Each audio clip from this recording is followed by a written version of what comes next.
this show is electrifyingly interesting. It's going to be a cracking good story. It's got brilliant music, great visuals. It's got corsets and bustles and saris and an elephant. And that's just for starters. It's a big, sprawling, epic piece set in the late part of Queen Victoria's reign. Follows 3 stories: Queen Victoria and her love affair with her Indian servant Abdul Karim, the Indian politician Dadabhai Naoroji, and also a young ayah, which is an Indian nanny who's left on the docks at Tilbury. Our notion of a Dickensian Britain is full of bonnets and white people, and of course there was loads of Indian people that had come in from the Empire.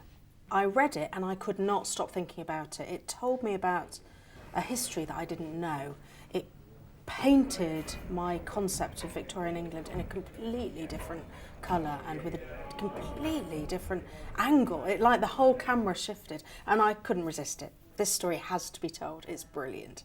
Well, the one thing I really didn't want was a costume drama.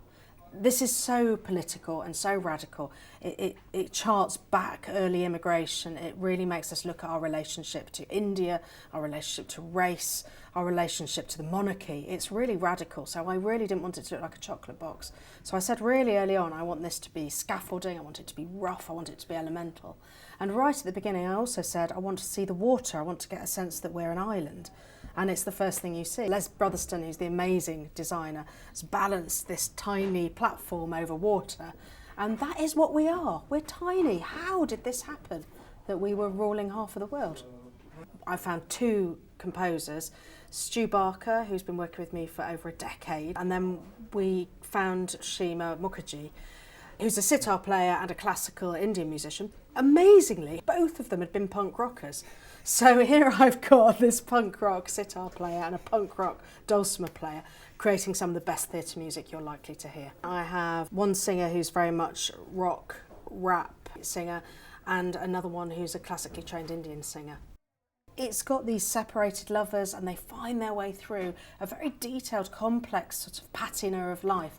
I think it's got very Shakespearean structure and it's got a really Shakespearean ambition as well. This is a big piece of work about really big, important issues with a human heart to it.